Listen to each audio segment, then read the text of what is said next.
नमस्कार, मैं चंद्रशेखर जोशी। देवभूमि टुडे में आपका स्वागत है। नशा नहीं रोजगार दो, ये उत्तराखंड में ये आवाज़ लंबे समय से गूंजती रही है। लेकिन रोजगार की स्थिति जो भी हो, नशे को लेकर हालात चिंताजनक हैं। और ऐसे में उत्तराखंड को 2025 तक नशा मुक्त उत्तराखंड बनाने की परिकल्पना कैसे साकार होगी, इस पर गंभीर चिंतन की जरूरत है। उत्तराखंड का 13 जिलों में से कोई भी जिला हो, नशा हर जिले की समस्या है, हर क्षेत्र की समस्या है। चंपावत में चाहे शराब के नशे की बात है, चरस है, स्मैक है, अलग अलग तरीके के नशे की का तेजी से जो विस्तार हो रहा है, नशे का जो दलदल फैल रहा है, वो एक खतरनाक मोड़ पर है। शराब की दुकानें उन गांवों तक पहुंच रही है जहां सड़क, शिक्षा, स्वास्थ्य और तमाम ऐसी ज़रूरतें, बुनियादी सुविधाएं नहीं हैं जिनकी मांग उन क्षेत्रों के लोग लंबे समय से करते। नेपाल सीमा से लगे तल्लादेश का मंच हो या टनकपुर पिथौरागढ़ राष्ट्रीय राजमार्ग में चंपावत से 29 किलोमीटर अमोड़ी का क्षेत्र हो या नदिया घाटी क्षेत्र का बुनियाद गाँव हो, इन तीनों स्थानों पर साल 2024-25 में शराब की दुकानें भी खोल दी जाएंगी। शराब से इतर तमाम और नशे के दलदल में किशोर और नौजवान और दूसरे लोग फंस रहे हैं। इन तमाम परिस्थितियों के मद्देनज़र चंपावत में संकल्प नशामुक्त देवभूमि जो ट्रस्ट है, उसकी ओर से एक बहुत शानदार पहल की गई है। एक राज संकल्प नशामुक्त चंपावत इस तरह का है। इसमें एक NRI राजभट्ट की बहुत महत्वपूर्ण भूमिका है। उसको जो संचालित करने की जिम्मेदारी है आशुतोष सिंह असवाल साहब की है। क्या चुनौतियां आ रही हैं वो बताने के लिए हमारे साथ हैं। नशा एक ऐसी समस्या है जो एक व्यक्ति उससे प्रभावित होता है, लेकिन उसका जो असर होता है, उसका दुष्प्रभाव होता है, वो उस व्यक्ति तक सीमित नहीं होता है। वो ऐसा दलदल है, उसमें बहुत सारे लोग उस कीचड़ में सनते हैं। तो किस तरह से अभी जो आपने जो ये केंद्र शुरू किया है नशे को रोकने के लिए, तो इसमें किस तरह के लोग हैं, कितने लोग आए हैं और वो किन नशों से पीड़ित हैं और कैसे उनको उबारने की कोशिश की जा रही है? एक नशा, एक नशे का बचाव और नशे का उत्पादन और नशे के प्रकार, ये 4 प्रश्न जो हैं ये बहुत ही महत्वपूर्ण हैं और जिनको हमारे मुख्यमंत्री जी हों, चाहे वो शासन हो, प्रशासन हो, बहुत ही गंभीरतापूर्वक सोच भी रहे हैं और इन पे कई प्रकार से विश्लेषण भी किया जा रहा है और इनकी रोकथाम के लिए, इनके सुझावों को प्राप्त कर कर, इनके सवालों के उत्तर प्राप्त कर कर, इनके लिए कई प्रावधान भी बनाए जा रहे हैं कि इन पर इनका सही जवाब हमें कैसे मिल सके। क्योंकि नशे के कारण युवाओं की जो मानसिकता है वह ग्रस्त होती जा रही है। नकारात्मक मानसिकता और क्रिमिनल मेंटेलिटी की तरफ ये प्रभावित हो रहे हैं, आकर्षित हो रहे हैं। और जनपद चंपावत में जिस प्रकार से नशा फल फूल रहा है, उसको देखते हुए जितने भी सीमावर्ती क्षेत्र हैं, नशा इस समय बहुत बड़ी समस्या है। ये पहला समस्या है कि नशा किस विकराल रूप से देवभूमि को दूषित कर रहा है। दूसरा आ गया महोदय कि प्रकार कितने हैं इस नशे के। तो नशे के अनगिनत प्रकार हैं।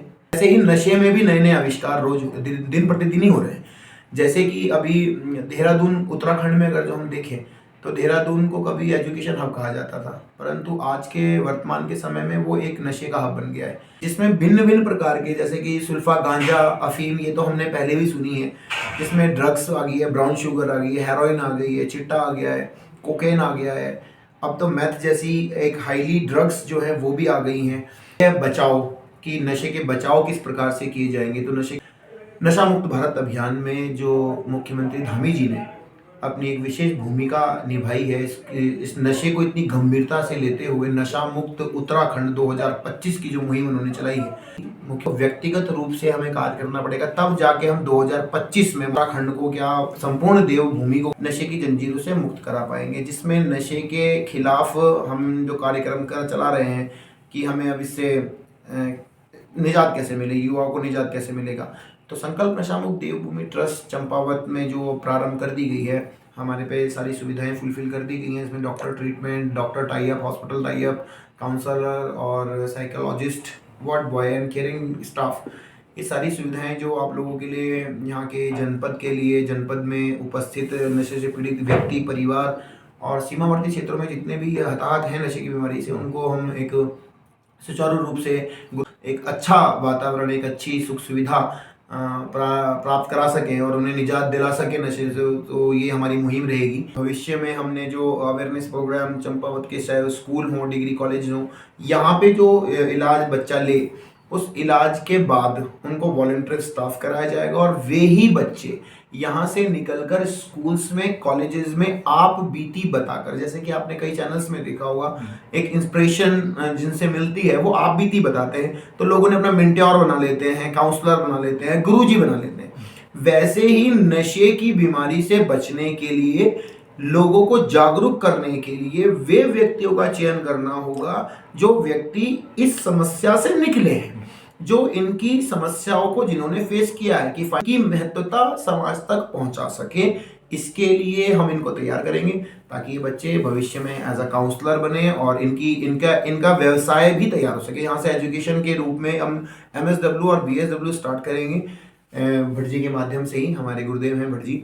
के साथ साथ में बहुत सारे ऐसे प्रोग्राम चलेंगे यहाँ से कि ताकि पेशेंट्स यहाँ से काउंसलर बने, एज अ कंसल्टेंसी बने, ताकि जैसे आशाएं जागरूक अभियान चलाती हैं, चाहे वो पोलियो के तहत हो, चाहे वो HIV से संबंधित हो, बहुत सारे ऐसे प्रोग्राम चलाती हैं आशाएं, तो उन्हें 2000 रुपये 3000 रुपये ऐसा पे करती है गवर्नमेंट। बट जो रिहाब से जो बच्चे निकलेंगे, ये यूथ निकलेगा, ये कॉलेजेस में, स्कूल्स में, एज अ अन्य किसी कैंपस में, एजुकेशन हब में ये बच्चे अपनी आपबीती बताकर, अपने अनुभव को बांटकर, नशे के प्रति जागरूकता फैलाकर, नशे की बीमारी को शिकंजे को कसकर इसको समाप्त कर पाएंगे। और इसकी के संकल्प के साथ संकल्प नशामुक्त देवभूमि चंपावत में कार्य कर रही है और उत्तराखंड में भी कार्य कर रही है। और व्यक्तियों ने और युवाओं ने हमारी सहायता प्रदान करी, अपना योगदान प्रदान किया, तो यह संभव है कि 2025 के अंत तक हम चंपावत को नशा मुक्त बनाने में सफल होंगे।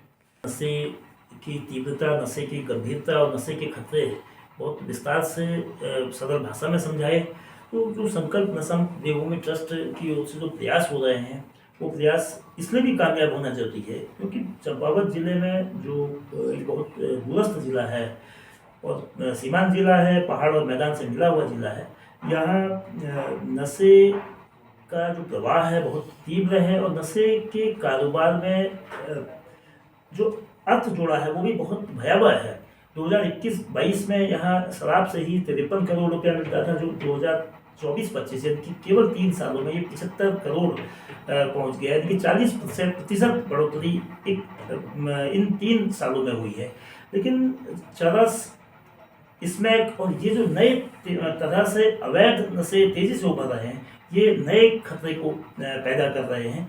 ऐसे में नशे से बचाव के लिए जो इस तरह के जो केंद्र हैं जो नशे से लोगों को दूर कर सके, उनकी काउंसलिंग कर सके, और देवभूमि ट्रस्ट जो संकल्प नशामुक्त देवभूमि ट्रस्ट है उसमें ट्रीटमेंट, पहले डायग्नोस, काउंसलिंग और ट्रीटमेंट की जो प्रक्रिया है वो बहुत ही वैज्ञानिक और सुव्यवस्थित है। तो उम्मीद ये होगी कि चंपावत जिले में जो लोग अभी यूथ और किशोर यहाँ आ रहे हैं तो वो अपने आप को बेहतर बना सकेंगे और उससे उनको नशे से निजात मिलकर वो समाज के लिए एक रोल मॉडल का काम कर सकेंगे और नशे के दलदल में फंसे लोगों को उस दलदल से बाहर निकालने में भी ये लोग एक रोशनी की तरह एक नई किरण, नया संदेश लेकर आगे बढ़ेंगे। नशे के जो खतरे हैं वो इतने व्यापक हैं कि इसकी चपेट में कोई भी आ सकता है और इन खतरों में ऐसे लोग समाज के लिए नई किरण, नई रोशनी और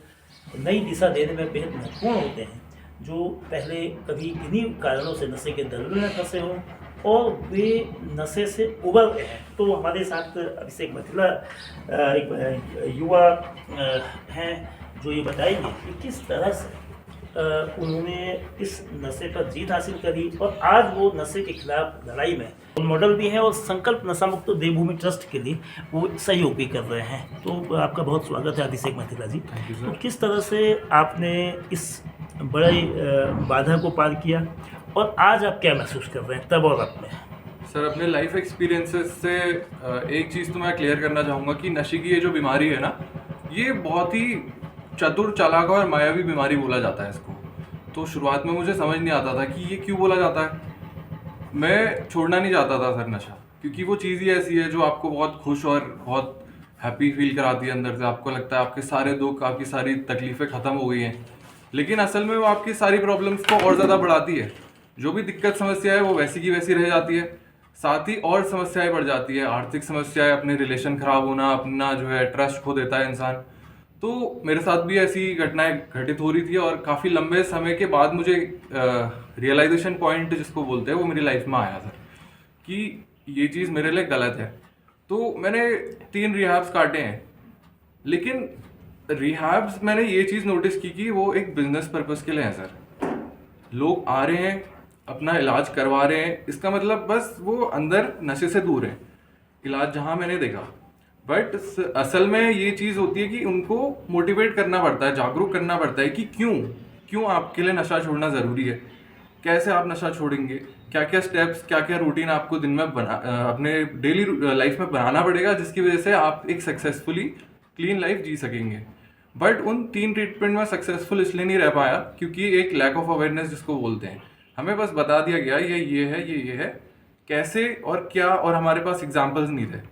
अगर हम देखते अपने सामने किसी ऐसे बंदे को जो असल में रिकवरी में चल रहा है, नशे से दूर है, वो अपने एक्सपीरियंसेस शेयर कर रहा है, तो हमें आसानी होती, हम मोटिवेट होते। लेकिन ये संस्था उनमें से अलग है। मैं एक चीज़ ये बताना चाहूँगा सर, यहाँ का फीस स्ट्रक्चर जो है, मैंने आज तक ऐसी चीज़ कहीं नहीं देखी। 18,000, 20,000, 30,000 ये मिनिमम फीस स्ट्रक्चर रहता है रिहैबिलिटेशंस का, जहाँ मैं अपना इलाज लेके आया हूँ। बट इतना जो है अफोर्डेबल रेट में अगर कोई इलाज प्रोवाइड करा रहा है, ऐसी फैसिलिटीज़ जो यहाँ आपको देखने को मिलेंगी, वो चीज़ प्रोवाइड करा रहा है, तो ये सबसे पहले तो फैमिली मेम्बर्स के लिए, जिनका कोई भी मेंबर नशे से पीड़ित है, उनके लिए सबसे एक अच्छी बात है, क्योंकि 5 या 6 हज़ार में आप मंथली एक कमरे का रेंट देते हैं।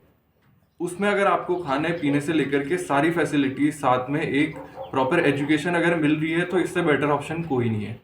और उसके बाद यहाँ का जो स्टाफ आपको देखने को मिलेगा वो फुल्ली एक्सपीरियंस बंदे हैं इस मामले में। कम से कम 3 या 4 साल की रिकवरी उनकी है, तब जाकर के वो स्टेज में पहुंचे हैं कि औरों को सिखा सके, बता सके, एक जिम्मेदारी उठा सके। नहीं तो मुश्किल है 6 महीने या 7 महीने का ट्रीटमेंट लेकर के बंदा 1 या 1.5 महीने भी क्लीन नहीं रह सकता है, रह पाता है। पहली बात तो एक अंदर से इच्छा उत्पन्न करना बहुत इंपॉर्टेंट है।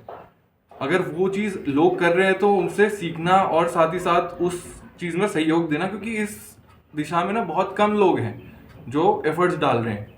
इसी के चक्कर में पूरा यूथ खराब होता जा रहा है। मैंने बीटेक किया है, डिप्लोमा किया है, मैंने जॉब करी, बट उसमें मैं सक्सेसफुल इसीलिए नहीं हो पाया क्योंकि लैक ऑफ अवेयरनेस।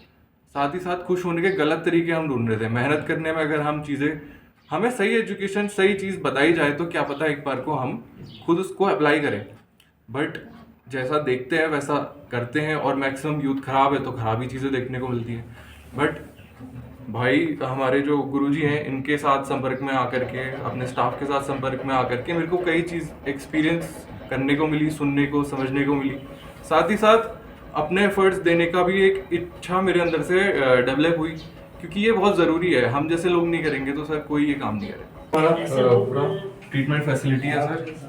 स्टार्टिंग होती है हमारे क्लासरूम से, जहाँ एटीट्यूड चार्ट के साथ जो भी 12 कदम और परंपराएं ज़रूरी होती है नशे को छोड़ने के लिए, एक बार जो है पूरी फैसिलिटी में अपना इलाज लेंगे, फिर वो वॉलंटरी वर्क में औरों को सिखाएंगे जो वो यहाँ सीख रहे हैं। अब हम आते हैं सर डिटॉक्स रूम में। यहाँ नए नशे से आने पीड़ित जो पेशेंट्स आएंगे उनको केयर में रखा जाएगा, क्योंकि उनको स्पेशल केयर की ज़रूरत होती है। उनकी शाम की केयर करने के लिए 1 या 2 बंदे उनके हिसाब से, जैसे उनकी हालत है, हम प्रोवाइड कराएंगे, ताकि उनको किसी भी प्रकार की दिक्कत ना हो। जैसे विड्रॉल्स पड़ते हैं या फिर फिट्स पड़ते हैं, तो उसमें अवेयर रहने की ज़रूरत है, ताकि जो है दिक्कत होते ही उनको प्रॉपर। फिर हम आते हैं अपने केयरिंग रूम में। सारे पेशेंट, जैसे कि हमारे ये पेशेंट नए पेशेंट हैं, इनके लिए यहाँ पे बेडिंग की फैसिलिटीज़ प्रोवाइड करी है। यहाँ इनके एंटरटेनमेंट के लिए एक टेलीविज़न यहाँ पे अभी लगने वाला है।